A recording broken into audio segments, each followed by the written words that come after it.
Ms. Pat Carney, Minister of International Trade for Canada, is in the CTV studio in Ottawa. And my first question to you, Ms. Carney, is a perfectly simple one. Your Prime Minister warned us of the poisoned political atmosphere affecting trade talks. Has that poisoned political atmosphere been proven in spades now by the decision today that the Americans are going to add a 15% ad valorem tax to our exports of lumber?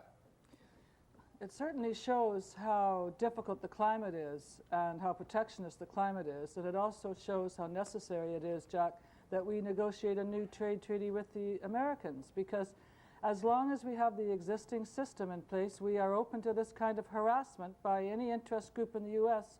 who wants to launch an attack on a Canadian industry. But they've the Prime Minister was pointing out that the poisoned atmosphere, means that we have to get a new trading relationships with the U.S. But are we not suffering in Canada just now because of the fact of the elections coming up in November and the lobbying by the interests on the West Coast, which has put this unfair subsidy onto our unfair tax onto our backs? Well, I think that that is true, Jack. I mean, I don't think that protectionism is going to go away after the election, but remember, this whole countervail action was launched by the U.S. lumber producers to take advantage of the fact that there were going to be elections in the U.S.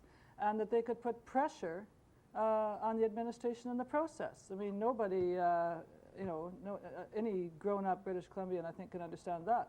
But while it may ease after the elections, it's not going to go away. That's why we need a new trade treaty with the U.S. First it was shakes and shingles. Now it's this 15% tax, and we've got to start putting up the cash or the bonds with shipments from now on. Does that not indicate that trade talks with the United States are a waste of time in these protectionist days? No, I think it shows that it's harder to get where we want to go, but it's even more necessary. We are exposed under the existing U.S. laws to this kind of harassment. Now, and if it's lumber today, it'll be another product we produce tomorrow. So it makes it tougher to do, but it makes it even more important to get that trade negotiation with the U.S. And that's what the administration wants too, because the administration's finding its policies, which are free trade policies, are being constrained by these activities by interest groups in the U.S. There are people like Jack Monroe who say if it stays at 15%, that's not bad news, that the industry can live with it, that the only need now is to keep that equivalent amount of money in Canada. Do you agree with that? I agree partially in the sense that we might be able to negotiate to keep that money in Canada, but that is not the point here. The point is that the U.S. has reversed itself on the decision it took in 1983. On the very same facts, in 1983, the U.S. determined that subsidies are, the stumpage is not a subsidy. They reversed themselves. Now they're saying that we do subsidize our stumpage, and that means that the Americans are trying to dictate to Canadians how we should deal with our natural resources. They don't like our system, and they want to force us to change it. We don't want to do that. We're not going to play ball. But yet you've now got to go cap in hand, if you'll forgive the expression, and say, oh, please negotiate with us. We will apply 15% worth of added price in our product, and therefore please withdraw the countervail. Is that not kind of humiliating for the nation of Canada? That is the process that's formally set out in their countervail process. There's nothing humiliating about it. It's irritating and it's annoying, and we shouldn't be in this position. We won it in '83. We shouldn't be in the position of having to go and seek a termination of this. And that's really the issue here. But the countervail process allows, after the preliminary determination, which we got today, that process allows for a formal negotiation till the final decision. And then we can appeal it in the U.S. courts. I mean, this is not the end of the road. We have some distance to go in fighting this. We'll talk about the road in a moment, but for the moment, the U.S. Coalition for Fair Lumber Imports are still demanding that they get their full pound of flesh, 32 or 36%. Is that not a possibility yet from their point of view? Well, as I told the Commerce Secretary Baldridge today when he called me, I said this decision is going to satisfy no one because the American producers are going to howl that they want more and the Canadians are going to be angry. So it's an unsatisfactory solution, didn't resolve anything. And that's, again, why I say we must press forward on the trade talks. Well, now, how can you fight this? I presume you can fight this under GATT by saying it's unfair, is that right? And demanding compensation? We've done that, but also after today and the preliminary decision, we have 45 days where the Americans must prove or verify the charges they made against us. And, you know, when you look at the decision, I've just had verbally transmitted part of it. Some of their reasons for saying the stumpage is a subsidy are just downright ludicrous. So they have to verify the reasons that they've given for saying that a countervail should apply. And we have an opportunity to argue against the decision. We have an opportunity to decide whether we want to suspend or terminate the process. There are a lot of legal processes to go through. I'm not going to make those decisions. We will make them with the provinces, the industry, and the union when we meet next week. Well, it's been said that Vander Zalm blew the negotiating ploy by offering up the stumpage proposal as a kind of mea culpa. Do you subscribe to that view? Absolutely not. The system allows for that kind of out-of-court settlement. It's like stopping the clock. You can stop the clock on a countervail by trying to negotiate with the producers to withdraw their suit. And that's what we all tried to do. Unfortunately, we were not successful, and the clock is now ticking again. But what the Premier did was helpful to me because it enabled us to sit down with the American administration, enabled us to put an offer on the table, and I think the Americans should have accepted it. That was the previous offer, which equaled to what, 10% perhaps? It's hard to put a figure on it because there are 4 provinces involved and all their stumpage practices are slightly different. But we were working in the 8 to 10% range. But the other bad thing about reviewing the stumpage is that puts up the cost of our products for other offshore markets, for Britain, for Japan, for the rest of the world.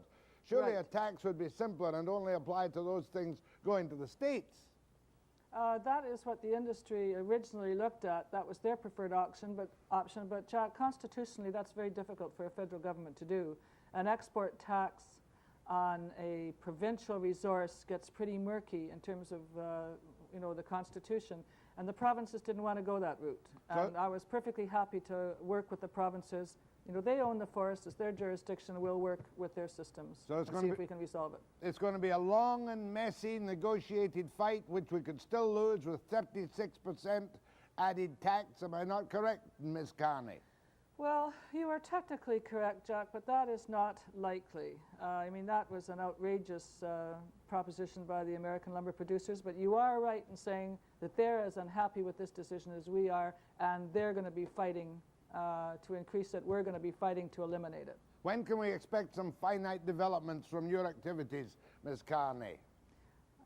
Probably after we meet with the industry and the union and the provinces next week. We'll be in a better position to know where we're going to go, what the impact will be. Even this is good. Even this decision is going to cost us jobs because we've got to start to put up the 15% with shipments very soon. No, they're not. That does not happen right away. No duty is imposed until the process runs out, which is sometime in February. But yes, softwood lumber exporters have to put up a payment. I think we've calculated it at around $35 a shipment. It's not in the same financial league as the duty, but it is, of course, a potential liability. It's an extra cost for the softwood lumber industry in BC, Alberta, Ontario, and Quebec. And could cost us jobs depending on the price of lumber on the open market. Well, yes, but we have to see what the impact of this is going to be before we even get into the area of job loss. My thanks to Ms. Pat Carney, Minister of International Trade, speaking to us via satellite from the CTV studios in Ottawa. Thanks, Pat. I'll be talking to you again. Thank you very much indeed. Now, Steve with the rundown. The Morgentaler trials. His crusade to set up abortion clinics across Canada is now the subject of a precedent-setting case before the Supreme Court. Tonight on Webster, Nikki Colodny, a doctor from the Morgentaler Clinic in Toronto, and Carolyn Egan of the Ontario Coalition for Abortion Clinics. But first, Premier Bill Vander Zalm is not alone in Richmond. He has a running mate. His name is Nick Loenen. He's in the studio with Webster, along with Adrienne Peacock, the NDP candidate for Vancouver Little Mountain. And I'll be back with the balance of the program, the rest of Webster, after the break.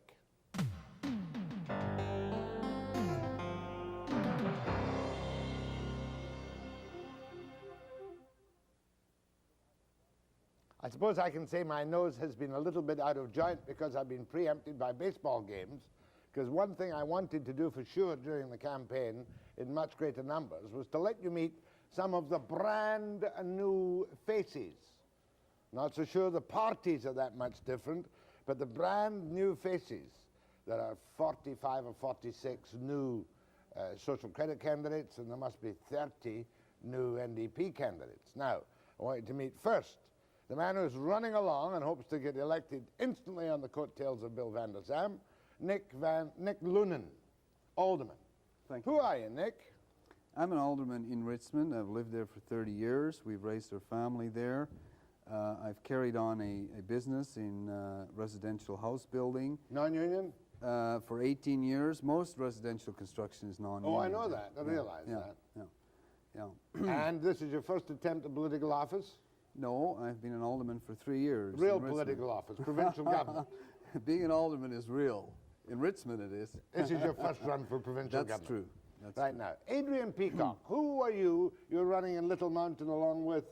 With Colin Kelly. Colin, the bus driver That's fellow. right. That's All right. Who are you, Adrienne Peacock? And why do you qualify to be elected to the provincial legislature? Well, I'm a biologist and I'm a woman, and I think we need some changes over in Victoria. I think it's time that we had a government there that really serves the people. And I haven't seen much of that lately. I think that the New Democrats can do a much better job for the ordinary people of British Columbia. Now, they've got a wonderfully charismatic leader who's getting a little bit tired by the day, and you've got a leader who's got off to a very bad start. Why wouldn't Vander Zalm and Social Credit make a good government for British Columbia? Because if you trust him to do what he hasn't said he's going to do, because he hasn't said anything about what he's going to do, if you trust him to really look after your interests after the election, then I've got a nice piece of property to sell you. Are you suggesting, she's suggesting that you have no platform, you've been running on the ad hocery of Bill Vander Zalm, who's been changing his position day by day by day? I take exception to that, Jack.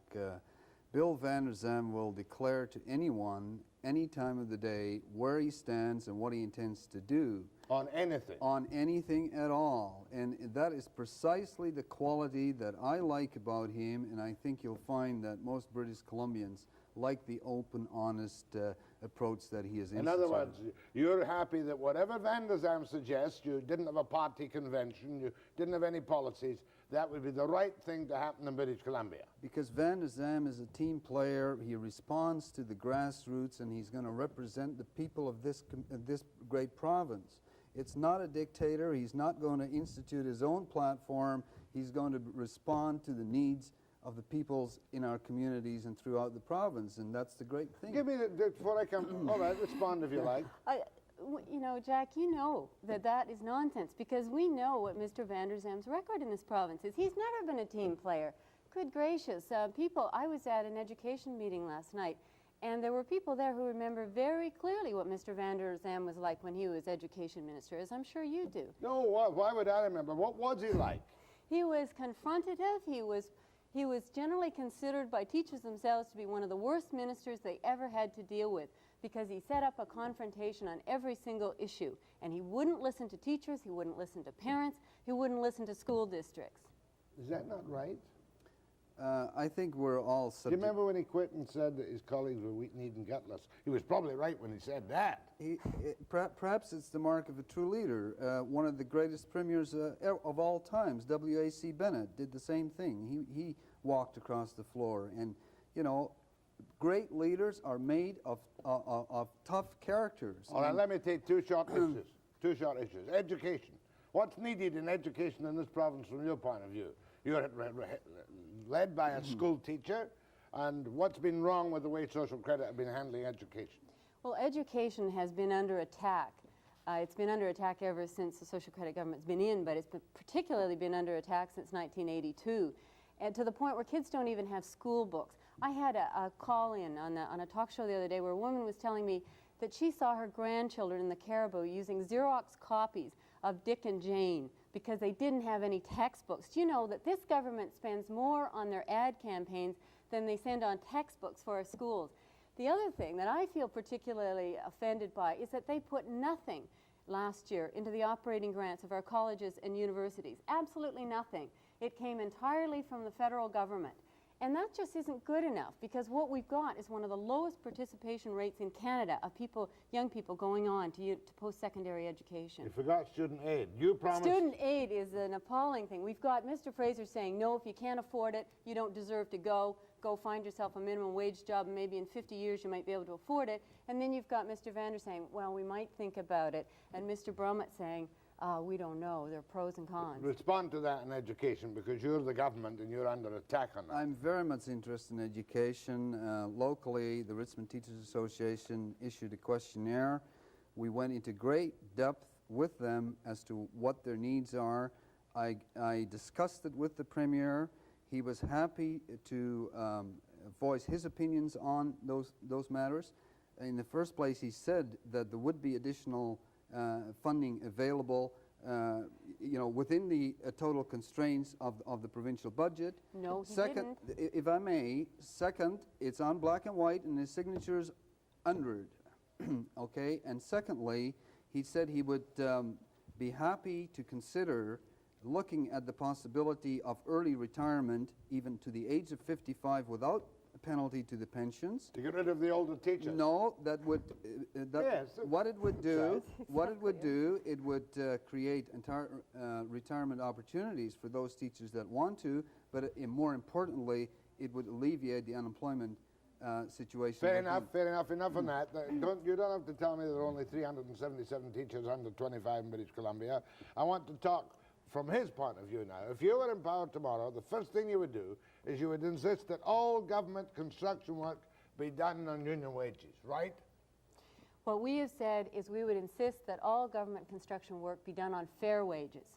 And what we're saying therefore... The federal fair wage guideline, yes. What we're saying by that is that we don't believe it's proper that a company should be able to come in here and save money on the backs of the workers and undercut by sometimes even just a couple of $100s a union company that is providing pensions and benefits, the kind of thing that you and I are going to have to pay if these companies don't choose to pay Now, it. that's one big difference between your two parties. We're all in favor of fairness for all, and nobody should be placed in a position of being able to exploit anyone. Those are extremes. We have to be moderate. We have to be moderate, and to say that all work must be union work is an extreme position that I certainly wouldn't want to promote. Well, naturally enough, You mustn't have heard me, because I said that's not what we're saying either. We're saying fair wages. You're saying a fair minimum wage, right? Now, what about welfare? One of the great cries in British Columbia is there be no increase in welfare rates except for one minor allowance increase for the past 4 years. Do you think substantial increases should be given to welfare cases so that the food banks can be wiped out? I'm not in a position to speak on that, Jack, because Why not? listen, Why look, can't you my speak on it? strength has been at the local level, and there are many issues on the provincial level that I would have to look at very carefully and hard.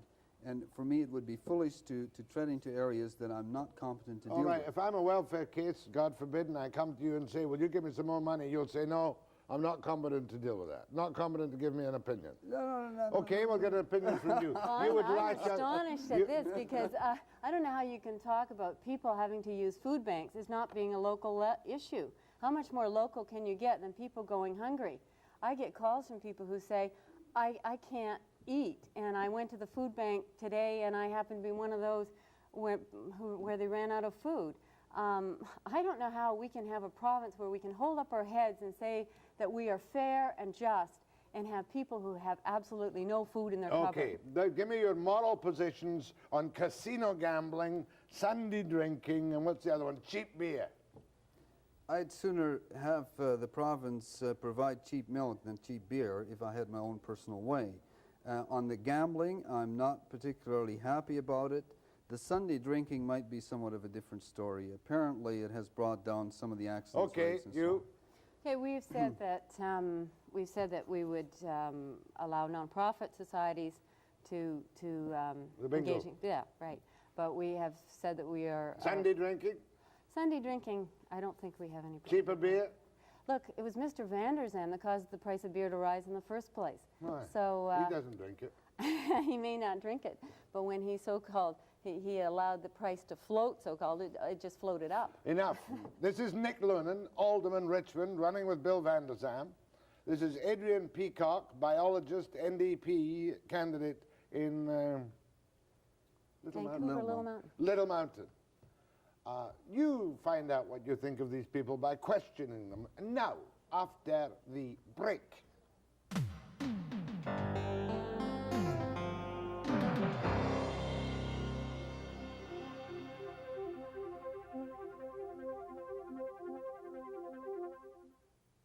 Calls to Nick Louen, Social Credit, Richmond, and Adrienne Peacock, NDP, Little Mountain. We're going to, okay, have at them. Go ahead, please. I have a question for Mr. Loenen. Right.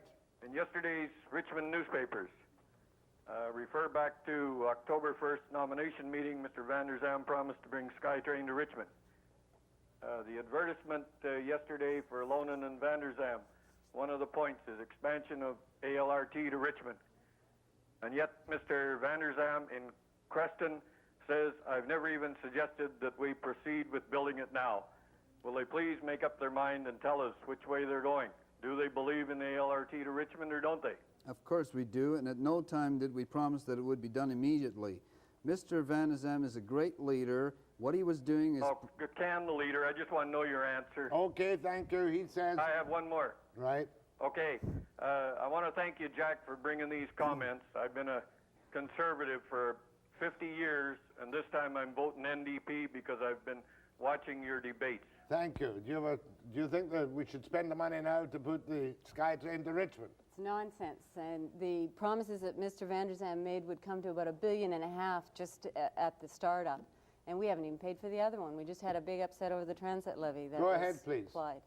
I'd like to compliment Mr. Loenen on his honesty on not answering your question on the welfare issue.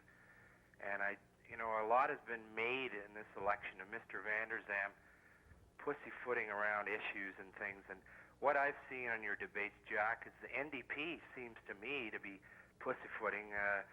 Adrienne Peacock didn't answer your question on welfare. Oh, and my fault. Would you instantly, if you had your way, would Yes. you instantly increase welfare rates? We have said we will increase welfare rates. We haven't said we will instantly increase them, and we also haven't said, we have said that we believe... I think they said 20% one-shot jump. In fact, I'm sure Skelly said 20% instant. Didn't he, Ted? We have said that we will increase them. There's no question about that. Okay, next call. Go ahead, please. Hello. I kind of feel that Mr. Vander Zalm is weak-kneed and gutless for not debating Mr. Skelly. Beyond that, Jack, there's an article in the Globe and Mail September 18th, which the headline is BC Premier's land dealings go barely noticed. Perhaps this is one of the reasons Mr. Vander Zalm doesn't want to debate when he has to face up. Oh, you're talking about the other shopping centre. I don't remember that clipping precisely, but Mr. Vander Zalm did say last night that guidelines will come out in the open soon if he wins the election. And I think we're all agreed, you too, Mr. Yes. that it's quite concerning, when you have a premier who's so heavily occupied in business. We must have good, clean, crisp, open guidelines so that justice must be seen to be done. There's nothing wrong with him being involved in business as long as it's all above board. Well, I have a Which the problem with that. Richmond situation was, by the way. We've heard all kinds of allegations I'm not going instigated into by the whole- political motives. I think and that's I a was in the heart of it, and I know about it because Oh, you were I'm on on Richmond Council. I'm on Richmond Council, and I get Oh. tired of all the allegations Well, about let me ask you a impropriety. question. Let me ask you a question, not impropriety. Has he applied for a permit for a condo, as the Vancouver Sun said, in Fantasy Gardens? There is a new rezoning presently being considered by the planning department and the council, But the Sun was which right. in would that story. allow Condos. limited residential. Fair enough. You have an observation on guidelines. I don't want to get into the details of the Vander Zalm thing. Well, I think Mr. Vander Zalm could have brought in guidelines right away, and there's nothing stopping him. We have said He hasn't that, had time. He's been campaigning like a racehorse. well, he's had 2 months, and what we've said is it's 11 years too late. We've needed guidelines in this province for a long time. I would And I agree do with have that. some real reservations about what happened as far as the agricultural land reserve. And I've had complaints from people who say, why should the Premier get special treatment from the Agricultural Land Commission? I can't take my property. I'm a small florist You out can't there. say he had special treatment from the Agricultural Land Commission, but what we need to know now, it's not an issue in the campaign, is what's going to happen in the future about guidelines for everyone in public office. Next, go ahead, please. I'd like to ask Mr. Loenen if he believes that Expo had any positive effects on the community of Richmond. Oh, greatly. Absolutely. We were delighted with it, and I was very sorry to see that the New Democrats were so down on Expo.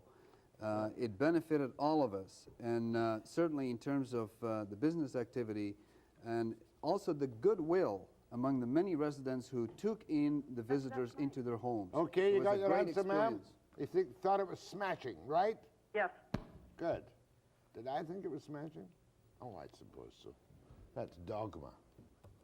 Go ahead, please. Hi, Jack. Yeah. I'd like to ask both people there what their party's policy is on the minimum wage and the food banks. Do they want them increased, eliminated, or whatever? Okay, perfectly simple. I'll get the answers for you. Mr. Vander Zalm has changed his ground on minimum wage. Have you changed your ground with him? I'm happy to see that the Premier is considering increasing minimum wage. To how much? We must, I don't know. $4 is the figure he said. Okay, but you know, there is an increase there. We must, of course, always be concerned as long as we have food banks, because, you know... Don't you think they're a bit of a propaganda racket set up by Labour? Well, I believe that the Vancouver Food Bank has been used for propaganda purposes. Minimum wage first. Okay, minimum wage. Well, Mr. Vander Zalm has done a flip-flop on this. First he said that he thought maybe we should take it off altogether for small businesses, and now he's saying that he realizes that wasn't too popular, so now he's saying $4 an hour. We have said, and we've been consistent, we've said that we are going to raise it $1 within 6 months in 2 steps. And we've been quite clear about that from the beginning. And one thing, we've lost a lot of money by having the lowest minimum wage in the country, because when we get those federal grants that pay the minimum wage, then, you know, here are people out here making $3.65, whereas in everywhere else in the country they're making considerably more. Your boy started at $4.65. Your boy started at minimum wage not needed in certain areas, and then it's come up to $4. Can I comment on the food banks too? Yeah, I thought you commented on it. No. Oh yes, used haven't. as propaganda. That's right. It's not used as propaganda, and I I'm think putting that's it to you. outrageous. Well, they're not used as propaganda. No, I think they are not used as propaganda. I think it's outrageous to suggest that. I think what has happened, though, is that people who have worked there are so sick and tired of seeing no attention being paid to people who are clearly the victims of this government's restraint program, that they've had to get political, and they've had to make it known to the public that this is going on. Long enough. Powell River, go ahead, please. Yes, Mr. Webster, I would like to ask the NDP candidate a question. Quite recently, Mr. Skelly said that we'll be having tax increases to pay for their election campaign promises. I would like to know how much they're going to raise our taxes for. Up here, the riding of Mackenzie, I tried to ask our MLA, Don Lockstead. He totally refused to answer my question. Okay. Let me put it to both of you in one final question. You people have come out with that incredible document to supply 500,000 new jobs around Vancouver by 1990. You have come out with what seems equally ludicrous job protection by legislation and schooling, education, or jobs guaranteed until the age 25. Are you both not totally guilty of political pie in the sky? First for you. 500,000 jobs by 1998. There only had 1 million jobs in BC. Being a small businessman myself, I know how important it is for us to create a mood of optimism, and secondly, to look at government as assisting business rather than hindering business. We have to slash the red tape wherever we can, and we have to free up that entrepreneurial spirit that is present in our communities. And I think that it is possible to increase our job situation remarkably. Good. And of course, you just give the back of your hand to the small business thing. That's not true at all, Jack. In fact, our programs will help small business probably more than any other single group by putting money back, because it'll put money back into the hands of those who spend money. How are you going to pay for your job creation Well, plan? I'll tell you how a social credit government going to pay for the $3.6 billion that they're proposing, and that's without the bridge to Iona Island that I understand Jack Davis proposed on your program last week. That's correct. And so we're proposing, we've costed ours out very carefully, and it comes to something a little over $1 billion. But the thing about ours is that ours is an investment in people, and we're going to spend it. Yes, we're going to make sure that the young have jobs or an education or apprenticeship or some combination. He's going to make sure they're going to have jobs too at $4 an hour. Listen, we're not looking at $4 Let the an lady hour. have the last word. I compliment each of you in at least running for public office and putting your faces and your reputations and your careers on the line. Not enough people think seriously about it. Thank you very My thanks much. to Nick Loenen, Social Credit Richmond, and to Adrienne Peacock, NDP Little Mountain. It's been a And I'll be back with a jolly topic after the break.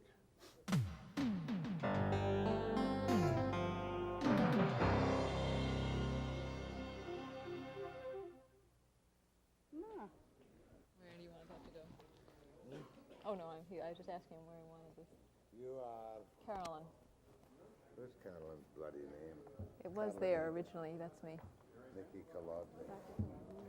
Dr. Nikki Colodny. I call her Nikki, so I'm sure you can too. Are you both Yes, with please, Concerned yes. Citizens for Choice on Abortion? No, we're both with the Ontario Coalition for Abortion Clinics. But we are here to help launch their campaign for a new clinic. Disgusting people. Yes, it's terrible, isn't it? Terrible.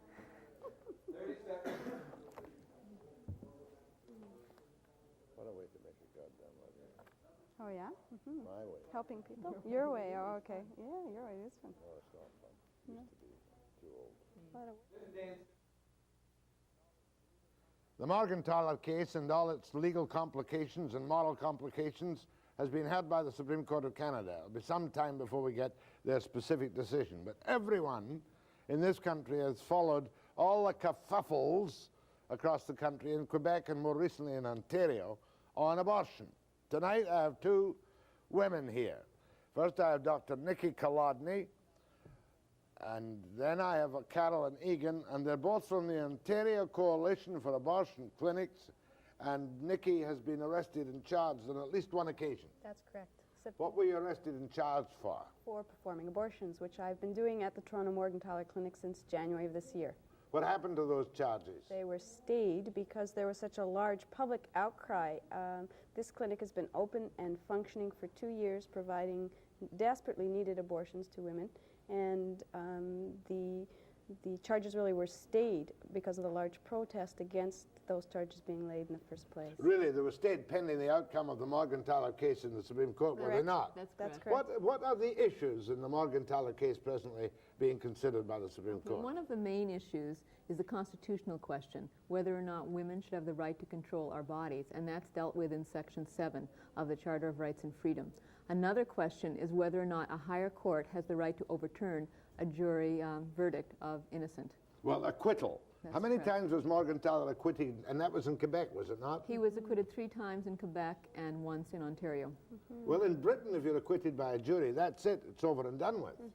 But in Canada, did the court overturn his acquittals? What happened in one of the trials in Quebec is that then the court had the right to actually reverse a jury decision, and that has not ever been true in the U.S. or in Britain, and it is no longer true. There was an amendment made, the Morgentaler Amendment, which made it impossible for the Supreme Court to reverse a jury decision, but it can require a new jury and a new trial, and that's what they'll be These looking are the at. issues in front of that. That's But you are the kind of, I use the word in the nicest manner, tough women, you especially, Dr. Colodny, pioneering freestanding abortion clinics. Yeah, we have a real... Tell me, what is a freestanding abortion clinic? A freestanding abortion clinic is a clinic that provides abortions in a safe, supportive setting, not in a hospital. There will always be some women who want hospital abortions, and that should continue to be available to them.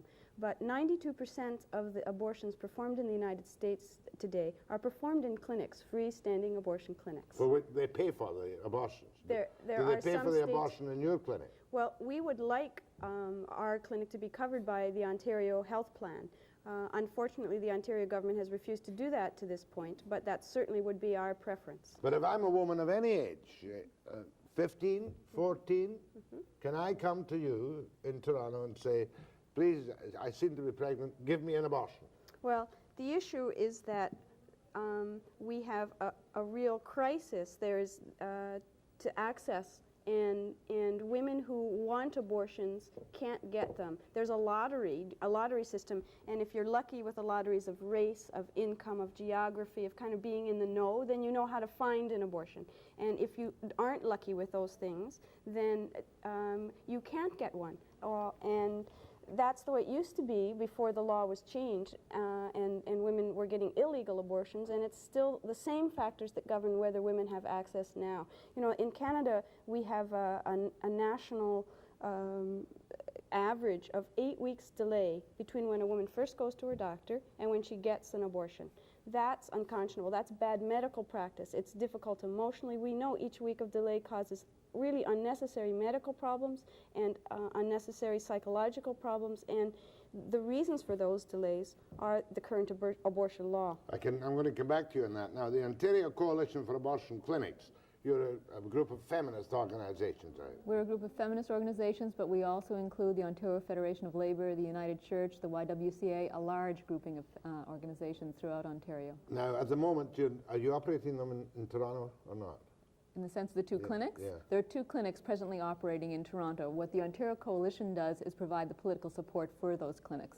And why are you in British Columbia just now? We're in British Columbia because we've been invited to come to help launch a campaign for the opening of a clinic here. And we understand that 82% of British Columbians support a woman's right to choose consistently in every poll that's been taken. And we also, I think, are very happy to give support in British Columbia because of the great support that British Columbians have given us in the struggle in Ontario. Because for us, we want to repeal the federal abortion law, and we want to work together. You want to repeal it altogether? Absolutely. Is there not some validity in the federal abortion law? I don't believe so. I mean, on the face of it, on paper, it's possible for me, were I a woman, to go to a hospital which does abortions, be checked out by a committee, and they can say, have your abortion, on the grounds of, what is it, the mother's health, right? Well, I think that the problem with the federal abortion law, firstly, is that it takes the decision away from the woman involved. It's a committee of 3 doctors, none of whom has ever seen the woman. There's no right to appeal. There's the other problem of unequal access across the country. Only about 1/4 of the hospitals in this country have therapeutic abortion committees.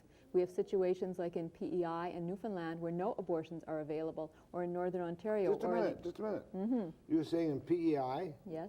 The provincial government has chosen not to do any abortions? It's not the provincial government, it's the hospital board. There was one hospital that was providing it, and it has now stopped because of pressure from anti-choice forces. What other place, PEI and where else? And Newfoundland just recently is in a situation where the doctors who were providing abortions were so heavily harassed, they're no longer providing them at all. So those are 2 provinces in which a woman has no access. And of course it applies here too. Certain hospitals here, Correct. because of their religious affiliation, don't supply abortions. Yes, or But I don't see women running around the streets looking for abortions. Oh, but you do. And, for example, 20 years ago, I was advising people to fly to Japan and abort now and pay later. Well, I think that you'll see in northern or upstate New York, over 11,000 Canadian women go. In the state of Maine, women go from Maritimes. In Alberta and Saskatchewan, they're going down to the U.S. There's only one hospital in all of Saskatchewan that's offering abortions right now. But surely your campaign is stalled at the moment until you get the result of the Supreme Court case. Well, yes and no. The Supreme Court, we have 6 months to a year to wait for this decision, and what the Supreme Court may do may be very narrow in that it may simply say that we are not going to require new trial, or they may actually rule on our constitutional right to determine what happens to our own bodies as women. And we're not waiting around. You know, the Vancouver Coalition here, the CCCA, is launching a campaign to begin a freestanding clinic. We're really eager and pleased to be here as part of that. Who will finance it? Well, what we have Where found... will you get doctors? Well, we understand there are a lot of doctors, or a number of doctors in British Columbia who are interested and considering the possibility. I think, as you know, Nikki came forward last January. Prior to that, there were 3 doctors in Ontario. There are numerous doctors in Quebec, and I think that if the interested doctors here will come forward, the support of the CCCA and this movement that's been building here will make it a reality. Just before I go to the phones, a couple of points intrigue me. The Supreme Court decision is to find out whether or not our present federal law is discriminatory and should be wiped out because of the freedoms given in the Charter of Rights. Yes, they could find Would that decision, this is an off-the-wall question, could that decision involve a determination of when conception begins? No, it will not. You sure? That's not what they're dealing with. The Borowski case... Is there a case on those lines in the Supreme Court at all? Yeah, not in this particular case, because presently the federal criminal code allows for abortion. They're trying to see if there is equal access, or whether that present law, the way it's stated, denies women equality. Has anyone gone to the Supreme Court of Canada yet to say, I want to prove that conception begins? Joe Borowski is trying to do that. He lost the case against the federal government in Saskatchewan. He's waiting to try and go to the Supreme Court. I invite calls now to Dr. Nikki Colodny from the Harbord Street Clinic in Toronto, and Carolyn Egan, also of the Ontario Coalition for Abortion Clinics, after the break.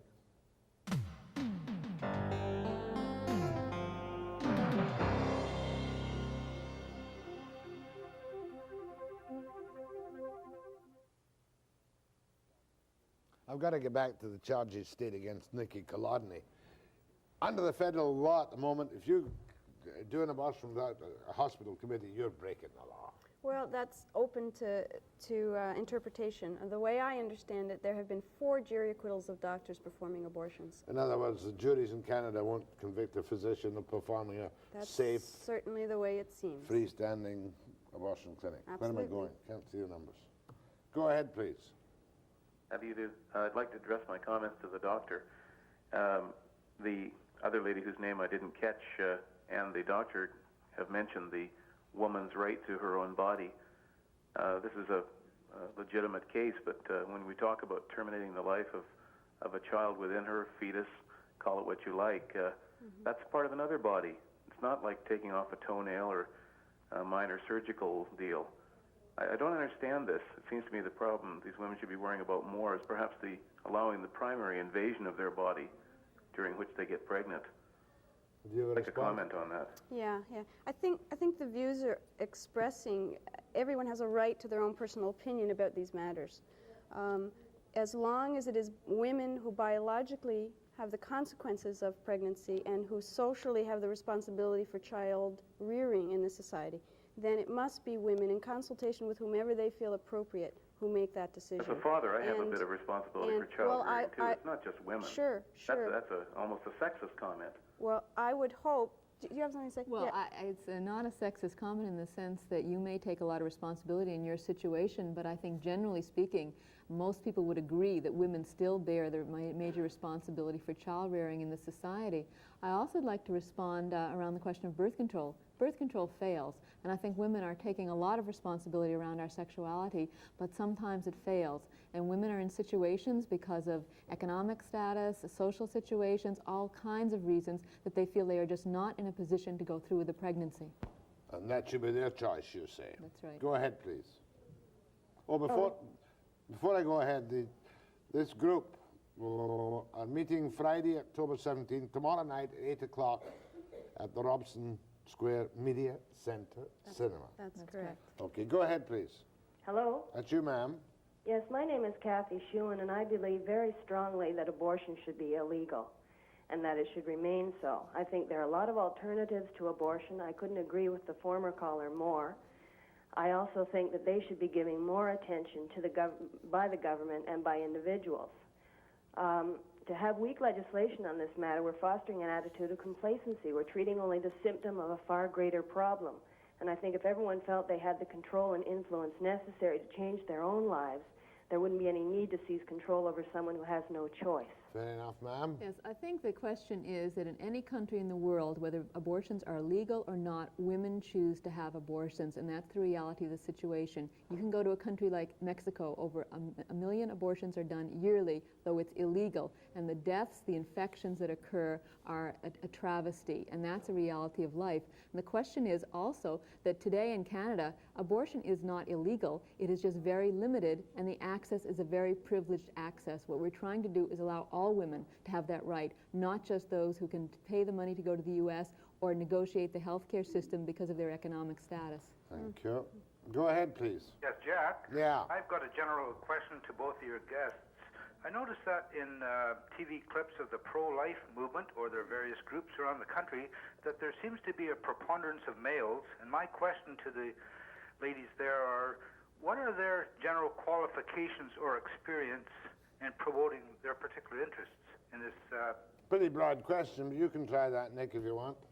Our particular experience? Well, I mean, both of us have been active in the birth control counseling movement for a long time. I'm not sure exactly what he means in terms of experience. All right, in that case, leave it alone. Okay. Mind you, that the general complaint against this kind of operation is abortion is used as a method of birth control. Yeah, and that certainly is what your Premier has stated and blundered into something, really. If he looked at the statistics, he'd see quite clearly that's simply inaccurate. Go ahead, please. Hello? Yes, ma'am.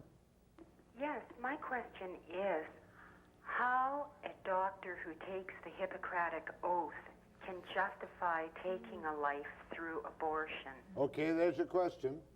You're a doctor. It is absolutely outrageous to me that performing abortions in strictly excellent medical care in the best and safest environment that I could ever be charged. It's the law that's criminal, quite clearly. But she makes her point. I mean, she's just totally pro-life, I suppose. Yeah, and it's important to say that every poll and every statistical survey shows that the views that are being expressed here are in the range of 4 to 6%. Go ahead, please. Hello, I would just like to say that I am in support of these ladies and the service they do, but I would like to make a comment that the Catholic-based hospital in town here is now supported by the taxpayer, who is, after all, mainly Protestant. Well, that's... The only comment. Okay, thank you very much. And I don't know if his facts are dead, right? Go ahead, please. I know it's a state hospital. Go ahead, please. Hello? Yep. Yeah, I'd like to say thank you to these women for trying to make it possible for women to control their own bodies. I believe that they are for choice, and that's wonderful. Thank you. Go ahead, please. Hello? That's you, ma'am. Yes, I'd like to support the two women there today because very, very often people who come in anti or not in support of them don't think of what happens 5 or 6 years down the line. I know that, ma'am. I remember the bad old days in British Columbia 25 years ago when I used to do radio programs every week, every Friday, to try and find homes for poor little kids. You could never find the homes. Go ahead, please. Hello. Yep. Yes, I would like to speak up in defense again of these women. They seem to have an abnormal amount of people being upset with these women.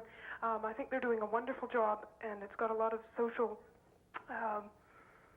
stigmas against it. Okay, one question from me to you. You're here to advocate and assist in the opening of a free choice clinic in Vancouver? Absolutely. How close are you to challenging the Attorney General of the province of British Columbia, I would say of almost any color, to do this? How close? We are at the beginning, and we are launching this campaign. We appeal to people to come to our meeting this Friday at the Robeson Centre at 8 o'clock to start what will be really a very exciting campaign. So depending on the decision of the Supreme Court of Canada, you might yet be charged. That's true. You know, because you didn't use the Hospital Accreditation Committee. Absolutely. Yeah. And did you charge for these abortions?